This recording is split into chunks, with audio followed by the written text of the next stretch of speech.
Okay, again good afternoon to all.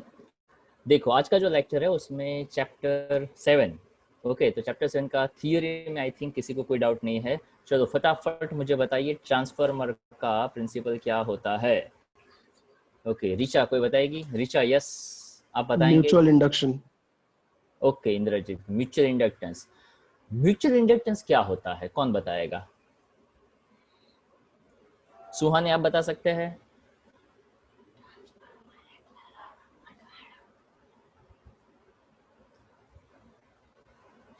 Vanisha आप?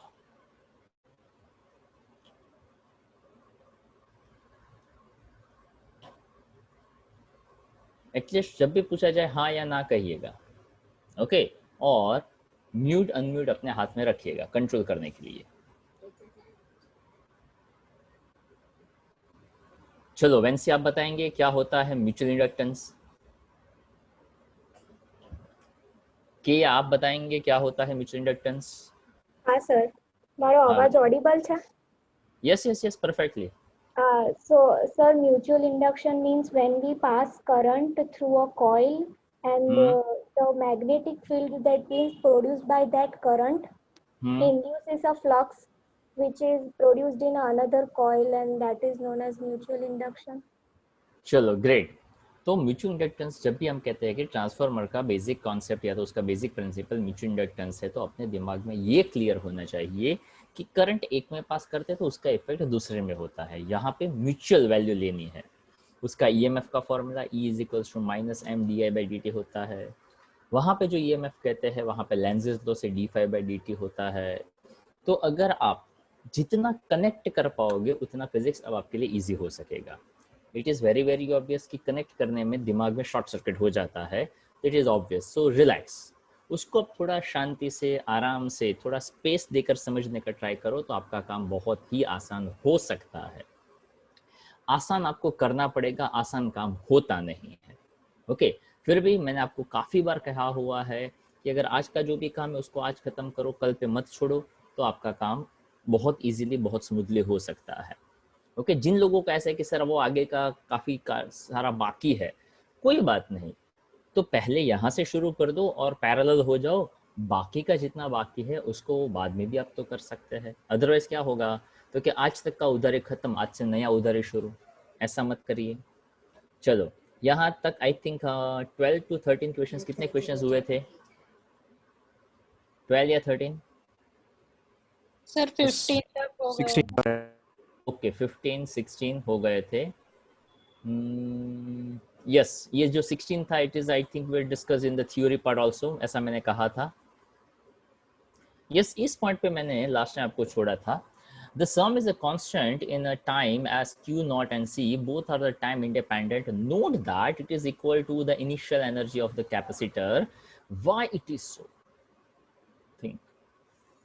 क्यों ऐसा होता है? जितना energy Q not square by 2C है उतना ही एनर्जी यहाँ पे रहता है।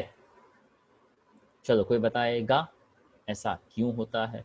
सर वो स्टार्टिंग में चार्ज खाली कैपेसिटर पर था, तो इलेक्ट्रिक फील्ड खाली कैपेसिटर में, मतलब पूरी एनर्जी खाली कैपेसिटर में थी और एनर्जी कांस्टेंट रहेगी, तो सारी एनर्जी कैपेसिटर की एनर्जी जितनी रहेगी।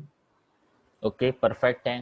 तो देखो वहाँ पे बहुत ही सिंपल से एक आइडिया देना है कि ऐसी ऑसिलेशंस जो हम डिस्कस करते हैं ना, वो एक जस्ट एक हाइपोथेटिकल चीज़ है।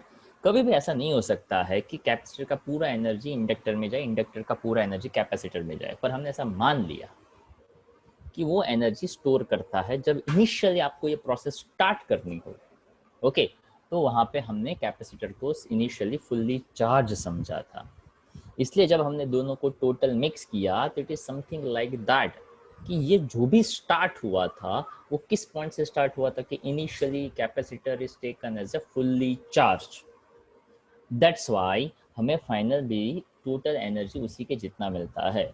It is something like that कि मान लो मेरे पास जेब में 10 रुपए के कुछ नोट्स थे, ओके। मैंने रैंडमली ग्रुप में एक एक एक एक करके बांट दिए।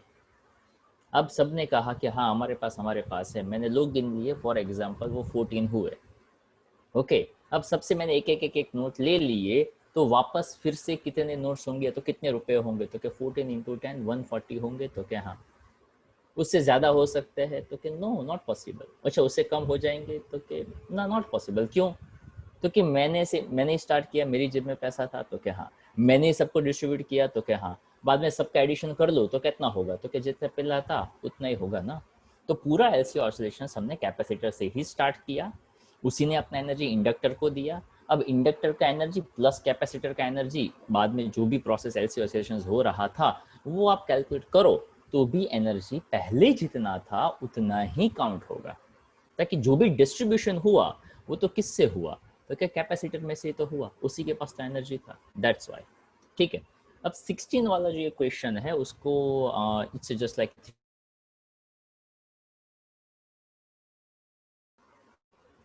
for a circuit used for the transporting electric power, a low power factor implies a large power loss in the transmission.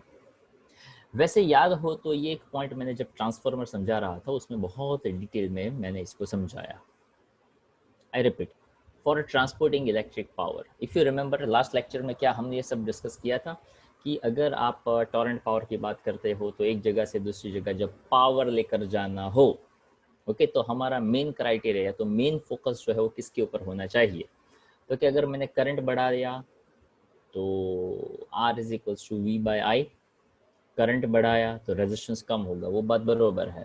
पर करंट बढ़ाने से H is equals to I square R T, current के square के direct form में है तो heat loss ज़्यादा हो जाएगा। तो हमने वो पूरा डिस्कशन किया कि करंट हो सके उतना मिनिमम रखो, वोल्टेज उतना हो सके उतना ज़्यादा रखो। So a power factor implies a large power loss in the transmission. तो एक्सप्लेन मतलब जो हमने ऑलरेडी समझा था वही पॉइंट यहाँ पे रखा है। Power V I cos phi is a power factor, उसको लेकर यहाँ पे बात कर रहे हैं। Cos phi zero, cos phi का पूरा वैल्यू जीरो, तो पावर ही to supply a given power at a given voltage if cos phi is a small, okay, we have to increase the current accordingly, but this will lead power loss, that is I square r. Point हम discuss कर चुके थे, वही बात ये कह रहा है। Power factor can often be improved by the use of a capacitor of appropriate capacitance in the circuit. इसका भी एक आइडिया आप ले सकते थे। अब उसके लिए यहाँ पे एक छोटा सा आइडिया, यहाँ पे वैसे ये जो फिगर दिया गया है इस फिगर को ऐसे ना समझते हुए इसको आप थोड़े अलग लेवल पे भी आप समझ सकते हो। ओके, यहाँ पे जो लिखा हुआ है वो थोड़ा सा शायद आपको क्लियर नहीं दिखता होगा, इसलिए मैं पूरा का पूरा बोल देता हूँ। अदरवाइज आप यहाँ से एक्सप्लेनेशन है वहाँ से भी ढूंढ सकते हो। एक दिया है आपको आई क्यू, ओके, तो यहाँ पे ये जो है वो आई क्यू है, ये जो है वो आई क्यू है, ये जो है आई पी है, ऐसा हमने यहाँ पे पॉइंट्स लिए हुए हैं, ध्यान से सुनते जाइएगा। वैसे आप उसको आई क्यू है तो आई क्यू डैश ऐसा भी कह सकते हैं।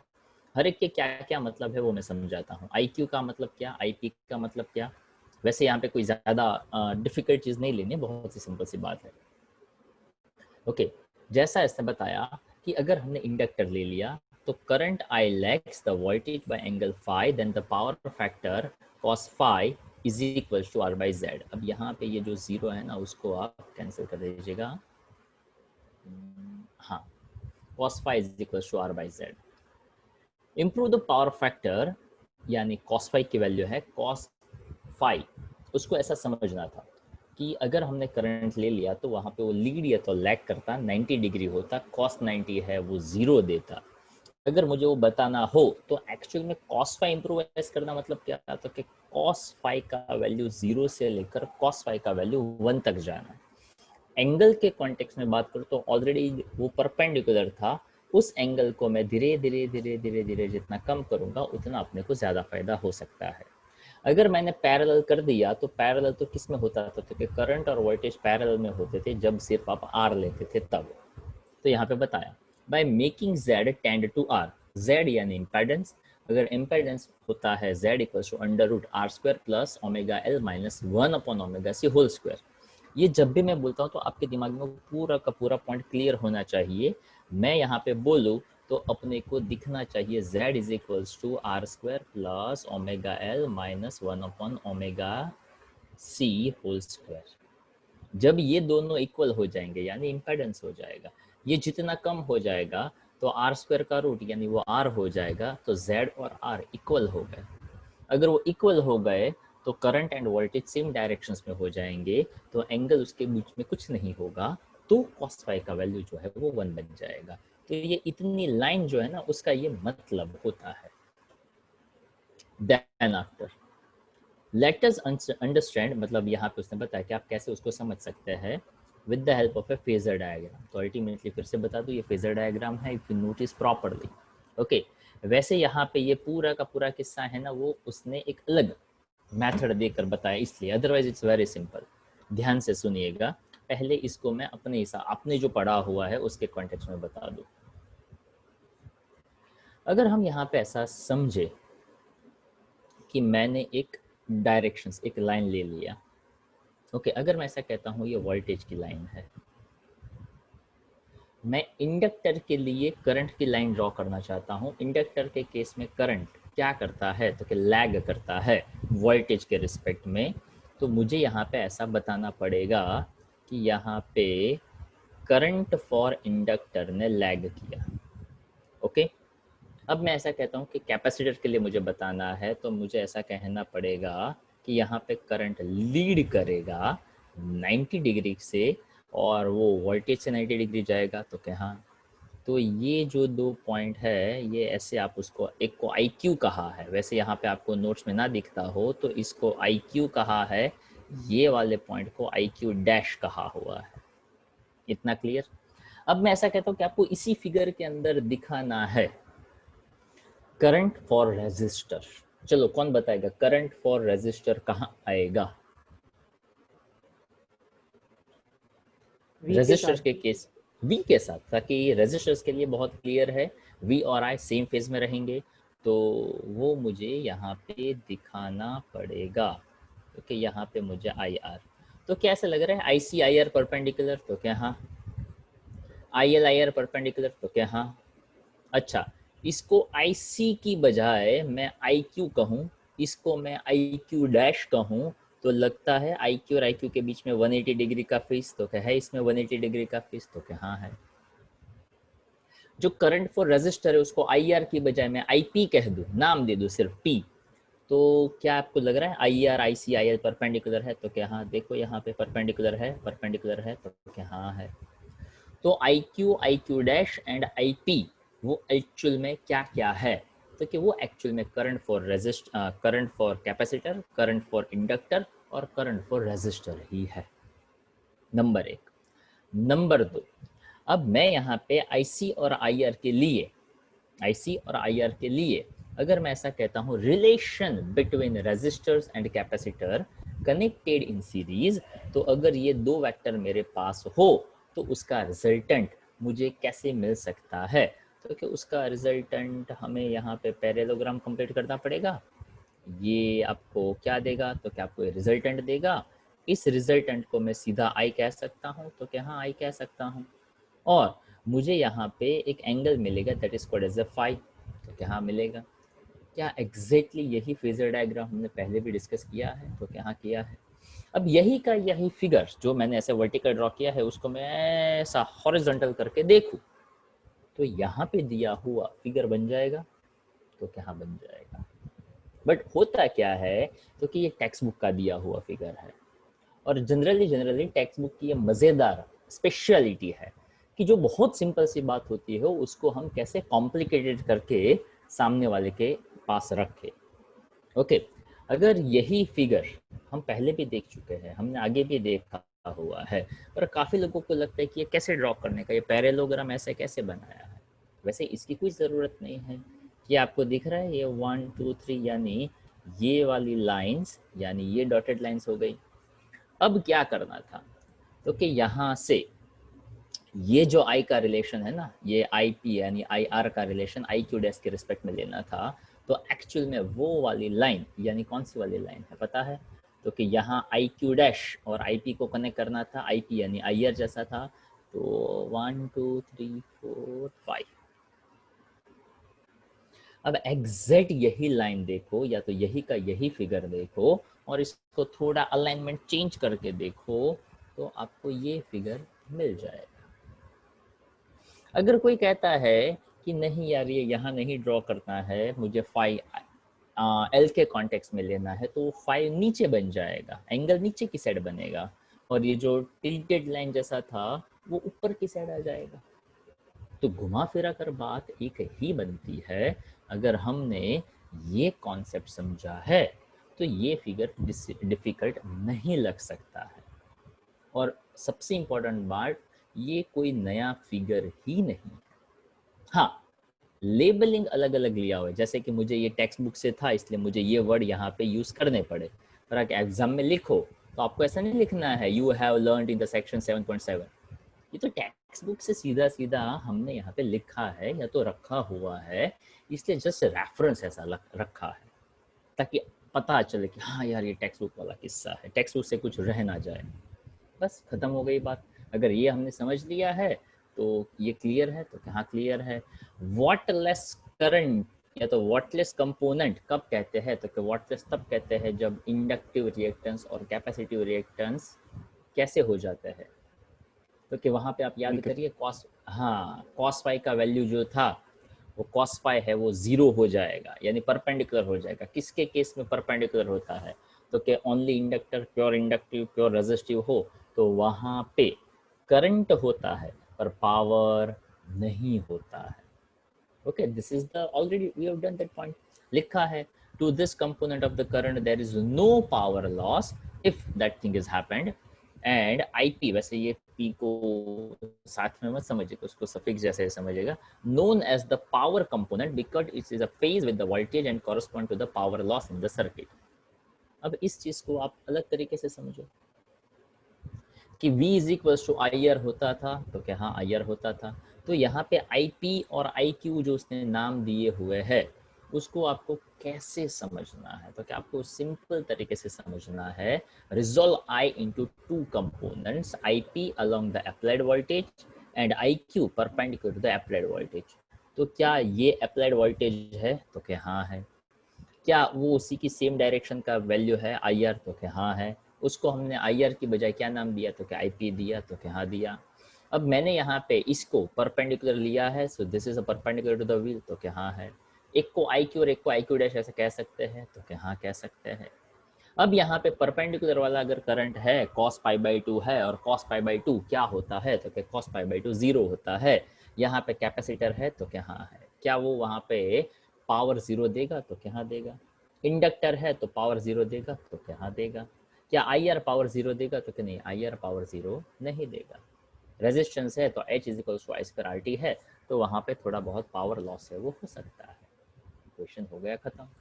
अब पूरा का पूरा आप होमवर्क में देखेंगे तो पूरा का पूरा पता चल जाएगा, डेफिनेटली चल जाएगा।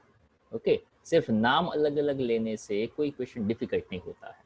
Okay, next question, calculate the current drone in the primary of a transformer. जैसे ऐसा वर्ड आता है तो प्राइमरी यानी पहला, सेकेंडरी यानी दूसरा, प्राइमरी यानी फर्स्ट, सेकेंडरी यानी सेकंड।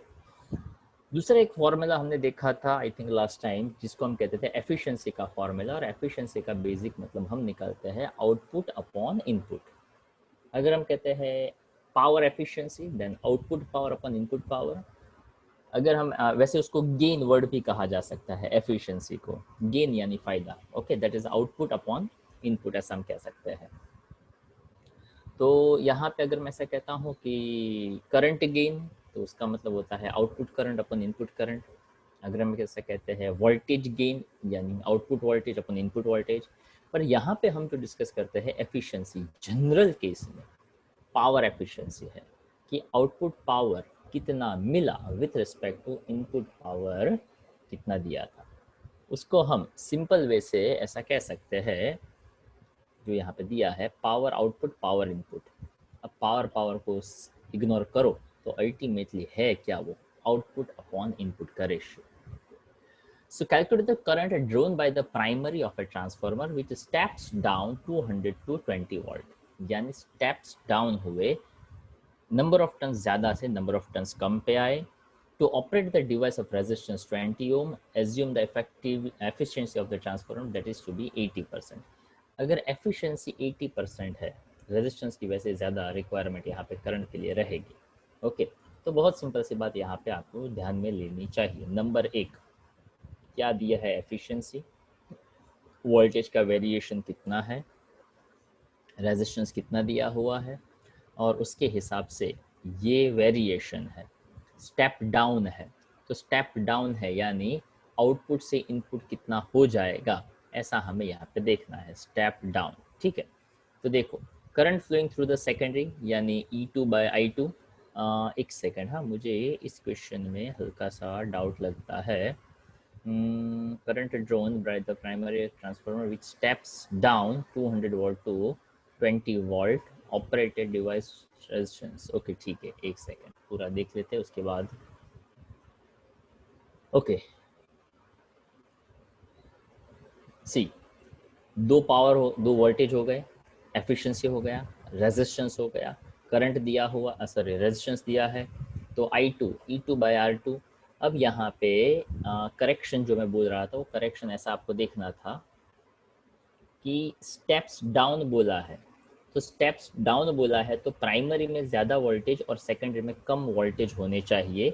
इसलिए आप यहाँ पे ऐसा करिएगा कि यहाँ पे आप 200 समझिएगा और यहाँ पे आप 20 समझिएगा, करेक्शन है वो कर दीजिएगा, ताकि अगर मैं E1 को प्राइमरी कहता हूँ तो वहाँ पे ज़्यादा होना चाहिए और स्टेप डाउन कहता हूँ तो E2 में कम होना चाहिए। E1 में कम और E2 में ज़्यादा हो तो उसको स्टेप अप कहा जाता है। एफिशिएंसी यहाँ पे दिया हुआ है तो देख सकते हैं E2 बाय R2, तो यहाँ पे E2 20 ही लिया है, 200 तो लिया नहीं है, तो यहाँ पे I2 मिल गया 1 एम्पियर। आउटपुट पावर अपन इनपुट पावर, अब आइडिया क्लियर। एफिशिएंसी है आपके पास, E2 है I2 है, मिल गया। E1 है I1 ढूंढना है, क्वेश्चन सीधा सीधा सिंपल सी बात, कोई ज़्यादा कोई टेंशन ही नहीं सोचने वाला हुआ। 80% था इसलिए 80 डिवाइड बाई 100 कर दिया। E2 20 और E1 200। So I think just simply place the values and I think your answer मिल जाएगा आपको यहाँ पे। उसके बाद पार्ट 4 में आई थिंक कुछ क्वेश्चंस हमने दिए थे होमवर्क में, 1 to 6। ओके 1 to 6 में कोई डाउट आपको? 1 to 6 में कोई डाउट किसी को? एक सेकेंड है, 1 to 6 ओके फाइन। चलो वैसे अगर कोई ट्राई करेगा आगे के न्यूमेरिकल्स भी तो they have just simple idea, और आगे के लेक्चर्स में भी मैंने कहा था इस चैप्टर का सबसे बड़ा फायदा यही है न्यूमेरिकल्स का। ओके जैसे कि ऑलमोस्ट सभी वैल्यू दी जाती है। चार्ज 30 माइक्रोफेराडे, 27 मिली हेनरी यानी C दे दिया, L दे दिया, C and L is given, angular frequency of A free oscillations of the circuit. Okay वैसे यहाँ पे भले ही दिया हुआ है पर आप अपना दिमाग लगा सकते हैं। यहाँ पे चाहो तो omega R equals to 1/√LC कह सकते हैं। ओमेगा R मिलेगा, आपको चाहिए एंगुलर फ्रीक्वेंसी यानी omega R, just simply place the values. पर हाँ मिली का मतलब और माइक्रो का मतलब आना चाहिए। आई होप इतना तो आपको आता ही होगा। So the angular frequency direct formula, दो वैल्यू का यूज करना है, दोनों वैल्यू दिया हुआ है, कैलकुलेशंस आनी चाहिए। 10⁻³ 10⁻⁻6 10⁻⁹, इसका रूट कैसे निकालेंगे आप 10⁻³ 10⁻⁹ का, ताकि ये भी काफी लोगों को नहीं आता है। 10⁻⁹ का रूट E1 पावर पे ले लेंगे 10⁻⁻⁴ हाँ और उसका 10⁻⁴ हो जाएगा। ओके, हाँ सर। 10⁻⁹ है उसको 10⁻8 करना पड़ेगा, और उसका रूट लेने का मतलब वो नेगेटिव वैल्यू का रूट नहीं लेना होता है। इसका मतलब ऐसा निकाल सकते हैं आप 10⁻8 का रूट यानी 1/2, 2 4 ऐसा आप कह सकते हैं। 10⁻⁴ डिनोमिनेटर में रहेगा, ऊपर जाएगा तो 10⁻+4 हो जाएगा, जो यहाँ पे मिल चुका है। थोड़ा और आइडिया लगाएंगे तो पता चल जाएगा। यहाँ से एक 10⁻1 बचा था ना, वो इस 0 के साथ कैंसिल हो जाएगा। ओके, और उसके बाद 27 और ये 3 है। ओके, तो 9 3 27 होता है, इतना तो आता ही होगा। तो इसमें से 9 रखो और वो 3 इसको दे दो, तो 9 27 3 वैसे 81 होता है, वो भी काफ़ी लोगों को आता होगा। तो उसका रूट हो जाता है 9। ओके, तो वैसे ये सभी छोटी छोटी बातें बताने की ज़रूरत नहीं होती है, बट स्टिल आप जितने बड़े होते जाते हो उतना वो छोटे छोटे पॉइंट्स में हमें दिक्कतें ज़्यादा आने लगती है, इसलिए मैंने बताया कि किसी का रूट कैसे निकालना है। चलो उसके बाद ये क्वेश्चन हम कर चुके थे थोड़े अलग तरीके से, मैं फॉर्मूला पे ही फोकस करता हूँ। Suppose the initial charge on the capacitor is 6 millicoulomb. What is the total energy stored in the circuit initially? What is the total energy at later time? तो यहाँ पे बहुत सिंपल सी बात आपको बतानी है, जो आज ही के सेशन में हमने वो क्वेश्चन डिस्कस किया कि अगर आपको चार्ज दिया गया है तो energy stored in the capacitor का फॉर्मूला क्या है, तो क्या Q²/2C। ओके, यहाँ पे चार्ज आपको दिया हुआ है एंड कैपेसिटेंस जो है वो 30 वैल्यू यहाँ पे दिया नहीं है। ओके, तो यहाँ पे ये जो क्वेश्चन है उसमें मैं ऐसा कह देता हूँ कि उस क्वेश्चन को हम यहाँ पे एज्यूम कर लेंगे, नंबर 1। नंबर 2, वैसे क्वेश्चन में देखा जाए तो suppose the initial charge on the capacitor is in 6 millicoulomb. What is the total energy stored in the circuit initially and what is the total energy at that time? तो question के अंदर ये value जो है वो missing है। या तो दूसरा केस ऐसा समझिए कि इस क्वेश्चन को हम प्रीवियस क्वेश्चन के कॉन्टेक्स्ट में ही ले ले तो ज़्यादा अच्छा रहेगा। Okay, but again if I focus on the formula, this question is about energy. Okay, energy stored initially and what will be the energy at the final stage. ऐसा ही मैं अगर फोकस करूँ कि इस क्वेश्चन के पूछने के पीछे पर्पस क्या है, पर्पस इतना है कि इनिशियली कितना एनर्जी होगा और फाइनली कितना एनर्जी होगा। सिंपल सी बात, एनर्जी का formula in terms of electric field होता है, दैट इज Q²/2C। तो चार्ज होना चाहिए, कैपेसिटेंस होना चाहिए। चार्ज यहाँ पे दिया हुआ है, कैपेसिटेंस प्रीवियस क्वेश्चन से मैं उठा लूँ, या तो कोई भी वैल्यू दे दो, चार्ज या कैपेसिटेंस कोई भी वैल्यू का आप दे दो, बट बेसिक फंडा Q²/2C। वैल्यू प्लेस किया 0.6 जूल मिला। And here we can see that at a later times the energy is shared between C and L, मतलब कैपेसिटर्स और इंडक्टर में वो शेयर होगा, but the total energy remains constant. वही तो हमने पढ़ा ना आज, और वही था ना वो वाई थिंक वाला। Assuming that there is no loss of energy, this is very interesting one. हमने ऐसा एज्यूम किया कि वहाँ पे कोई एनर्जी का लॉस नहीं होता है। It is something like that, जैसे जनरली मैं जो भी एनालिसिस करता हूँ, ओके, तो यहाँ पे अगर कोई ऐसा कहता है कि सर आपने तो पढ़ा दिया पर हमारे बच्चे को कहाँ कुछ आया, ओके, पर मैं एज्यूम करता हूँ कि मैंने पढ़ाया तो थोड़ा बहुत तो कुछ आया होगा। अच्छा, उसका प्रूफ क्या, क्योंकि उसका एज सच कोई प्रूफ नहीं, क्या उसका कोई मीटर है मेजर करने का कि आपके दिमाग में जाकर वो कोई मैं ऐसा कोई चीप या नली ऐसा डाल के चेक करो कि यार कितना फिजिक्स जो मैंने बताया था उसमें से तू समझा।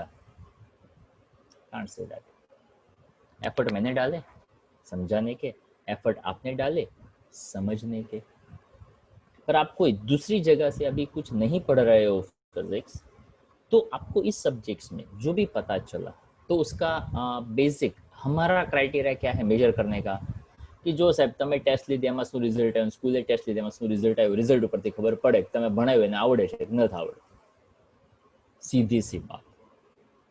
ओके, उसके अंदर दूसरा एक पॉइंट हो सकता है क्या, तो कि समझाया वो समझ में तो आया और वो एग्जाम में नहीं लिख पाया, तो क्या हाँ वो बरोबर है, पर वो हमारे बीच के अंदर ऐसा हो सकता है। ये कैपेसिटर्स इंडक्टर वो तो सभी कंपोनेंट्स है, फिजिकल ऑब्जेक्ट्स, एनर्जी की बात करते हैं। तो यहाँ पे तो ऐसा ही होता है कि जो शेयर हुआ वो दोनों के बीच में ही शेयर हुआ एट द एंड। जो एनर्जी कैपेसिटर ने ही तो शेयर किया था, तो अल्टीमेटली टोटल करो तो उतना ही होता है। पर हमने ऐसा समझाया था कि ओवरहेड टैंक से अंडरग्राउंड टैंक में पानी आए और वहाँ से वापस ऊपर जाए तो वहाँ पे वाटर लॉस नहीं होगा, हम ऐसा आइडियली कहेंगे, पर एनर्जी तो यूटिलाइज होगा। ओवरहेड टैंक से नीचे पानी लाने के लिए कुछ नहीं करना है, सभी जगह पे जो भी टैप दिए गए नल खोल दो, जो भी पानी आता है उसको अंडरग्राउंड टैंक में भरते जाओ। अंडरग्राउंड टैंक से क्या ऐसा करोगे बाल्टियां भर भर के ऊपर लेकर जाओ, तो क्या हाँ एक केस में शायद ऐसा कर सकते हैं, पर बाल्टियां भर भर के लेकर जाएंगे तो क्या ऐसा होगा कि कुछ पानी नहीं गिरेगा, तो कि हाँ थोड़ा बहुत तो इधर उधर गिरेगा। अच्छा, मोटर चालू कर दो सीधा पानी ऊपर चला जाएगा, तो मोटर ऐसे तो चालू नहीं होगा ना, इलेक्ट्रिसिटी तो चाहिए ना, एनर्जी तो हुआ ना, तो क्या हाँ। सो हियर वी एज्यूम कि मान लेते हैं एनर्जी लॉस नहीं होता है टेक्निकली, आइडियली, ओके, बाकी तो होता है। नाउ एलसीआर सर्किट, आर दिया, एल दिया, सी दिया, तो यही इस क्वेश्चन, इस चैप्टर का सबसे अच्छी बात क्या होती है, तो कि स्टूडेंट को ज़्यादा कुछ नहीं सोचना है। अगर उसका थोड़ा थोड़ा फॉर्मूला क्लियर, तो काम उसका clear. is connected to a variable frequency 200 volt AC supply, and when the frequency of the supply equals the natural frequency, यानी ये कौन सी कंडीशन बताते हैं? When the resonance. resonance जैसा कुछ वो बताने का ट्राई करते हैं। तो यहाँ पे इसने पूछा when the frequency of the supply equals to the natural frequency of the circuit and what is the average power transferred to the circuit in a one complete cycle। Average power की वो बात करते हैं। Resonance होना, तो कि resonance तब होगा जब एक्सएल इक्वल टू एक्सी हो जाएगा, तो क्या हाँ। दूसरा पॉइंट इम्पेडेंस, अभी जस्ट बोला एक क्वेश्चन में, तो impedance Z is equal to क्या हो जाएगा, तो क्या आर हो जाएगा। जब दोनों इक्वल हो गए तो दोनों फ्रीक्वेंसी क्या हो जाएगी, मैच हो जाएगी। एक और एग्जांपल देना चाहूँगा, शायद अगर आपका थोड़ा बहुत नॉलेज अच्छा हो, तो जैसे अभी उन्होंने फ्लूइड का एग्जांपल दिया था, अगर आपको आई थिंक बहुत ज़्यादा नहीं पर इतना तो पता होगा कि शायद there are some notes, notations, okay, और भी कुछ ना पता हो तो इतना तो पता होगा कि सारे गम पधनी से ऐसा कुछ होता है। तो क्या हाँ, अगर मान लो ऐसा मैं कहता हूँ कि मैंने रे बजाया, तो जब मैं एर ब्लो करो ना, तो वो रे जैसा, मतलब जो म्यूजिक पहचानते हैं उसको इतना पता चलेगा कि आपने जो एर ब्लो किया वो रे जैसा था या तो नहीं था। उसका मतलब क्या, तो कि the frequency supply and the natural frequency that will be equal. मतलब क्या, तो कि म्यूजिक जिसको पहचानते हैं, अगर वो ऐसा कहता है कि रे बजा, या तो रे बोला, या तो रे गाया, वायोलिन में बजाओ, फ्लूट में बजाओ, या किसी भी इंस्ट्रूमेंट में बजाओ, रे रे ही होता है, सा ही होता है, सारे गम पद निसा, वो सारे गम पद निसा ही होता है। इंस्ट्रूमेंट अलग हो जाने से वो अलग होता नहीं है। तो उसका मतलब ये कि ऐसा कब होगा, तो कि रेजिस्टेंस कम होगा। रेजिस्टेंस कब कम होगा, तो कि impedance Z is equal to R हो जाएगा। So when the frequency of AC source equal the natural frequency of the circuit, the impedance is Z is equals to R। R दिया था तो क्या हाँ, इम्पेडेंस R के equal हो जाए तो क्या हाँ, पावर का फॉर्मूला तो कि स्क्वायर बाय R का हो या स्क्वायर बाय Z का हो, one in the same thing, just simply place the value, you have the answer. ये क्वेश्चन 10th नंबर का बहुत ही सिंपल सा है, पर फिर भी ऐसा लगता है कि वो पूछा जाता है। करना क्या है, radio can tune over the frequency of range MW, that's a medium wave broadcast band 800 kilohertz to 1200 kilohertz, यानी दो अलग अलग फ्रीक्वेंसी दी गई। If it's LC circuit as effective inductance, यानी एल दिया गया, कैपेसिटेंस का रेंज पूछ रहे हैं, तो F is equals to 1/2 pi under root LC। देखो F 1/2 pi under LC square कर दिया।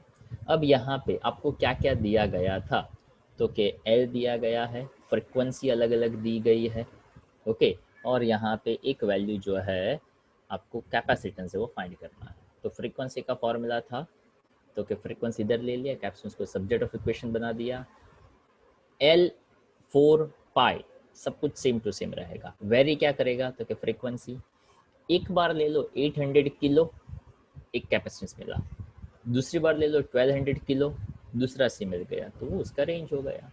यू कैन सी दैट 800 ले लिया तो जो मिला उसको C1 कह दो, 1200 ले लिया जो मिला उसको C2 कह दो, बट रेंज थोड़ा अलग तरीके से बोलना पड़ेगा। जैसे यहाँ पे 800 के लिए जो मिलेगा ना कैपेसिटेंस, वो लो वैल्यू नहीं होगा, वो हाई वैल्यू होगा। क्यों, तो क्या कैपेसिटेंस फ्रीक्वेंसी के इनवर्स रिलेशन में है। तो आप देखेंगे अगर आपके पास नोट्स हो तो, कि जहाँ पे फ्रीक्वेंसी 800 किलो लिया था और उसके लिए जो कैपेसिटेंस मिला था लाइक दिस 198 पाइकोफैराडे, और यहाँ पे जो मिला 88 पाइकोफैराडे, तो इसका रेंज बोला जाता है 88 से लेकर 198। क्यों, क्योंकि वो उसके इनवर्स रिलेशन में था। ओके, अब यहाँ पे ये जो 11 नंबर का क्वेश्चन है वो मैं आपके ऊपर छोड़ता हूँ। LCR, वैसे हाँ ये काफ़ी लोग थोड़े कंफ्यूज हो जाते हैं, ये LCR ये कौन सा कनेक्शन है, यस कोई बताएगा ये कैसा कनेक्शन है? सीरीज। ताकि बीच में कोई टांग नहीं अड़ा रहा है, मतलब ये सीरीज ही है। अगर कोई से मन करे और आर सीधा सीधा ड्रॉ कर दे तो भी सेम ही होता है। ओके, क्वेश्चन के अंदर फिर से सभी डेटा दिया गया है, कोई वेरिएशन कोई चेंज नहीं करना है। तो यहाँ पे आपका ये जो चैप्टर 7 है, जो काफ़ी बड़ा काफ़ी काम का चैप्टर है, वो यहाँ पे ख़त्म होता है। ठीक है, तो आज का लेक्चर भी हम यहाँ पे ख़त्म करते हैं, और नेक्स्ट टाइम तो आई थिंक 1 या 1.5 लेक्चर का चैप्टर है, दैट इज़ EM वेव्स, और उसके बाद हम रे ऑप्टिक्स की ओर आगे बढ़ेंगे। तो आई थिंक सितंबर ख़त्म, पार्ट 1 ख़त्म। ओके, और अक्टूबर में पार्ट 2 है वो आपका स्टार्ट हो जाएगा, ऐसा आप थोड़ा मान के चलिएगा। ओके, और वैसे भी टाइम फ्रेम में थोड़ा सा रहने का, ज़्यादा टाइम फ्रेम में नहीं उसको बांध देने का, ताकि सिलेबस ख़त्म हो या ना हो अपने दिमाग में वो क्लैरिटी ज़्यादा होनी चाहिए। ताकि मेरा तो क्या है, सब कुछ ख़त्म होता जाएगा, करना है इसलिए मैं तो कर दूंगा, बट आपके दिमाग में कितना क्लियर है वो ज़्यादा इम्पॉर्टेंट है। तो आप उसको उसी तरीके से देखिएगा, ताकि आपको बोर्ड का एग्ज़ाम कल या परसों नहीं देना है। अक्टूबर, नवंबर, दिसंबर, जनवरी, फरवरी, मैं ऐसा कहता हूँ अभी 5 महीने बाकी है। आप और आपके पेरेंट्स शायद ऐसा कहते बस अभी 5 महीना बाकी है, तो कहने में डिफरेंस है। ओके, और 5 महीने में आप ट्राई करो तो आप काफ़ी कुछ कर सकते हो, अगर अभी तक कुछ नहीं किया है तो। ओके, और आज का जो होमवर्क है, ऑफ कोर्स उसमें आपको फिर से थोड़ा सा मैं होमवर्क ज़्यादा दे देता हूँ। चलो सिर्फ पार्ट 4 ही दे देता हूँ, फुल ट्वाइस पार्ट 2। पार्ट 2 में आज कौन कौन से क्वेश्चंस किए भाई?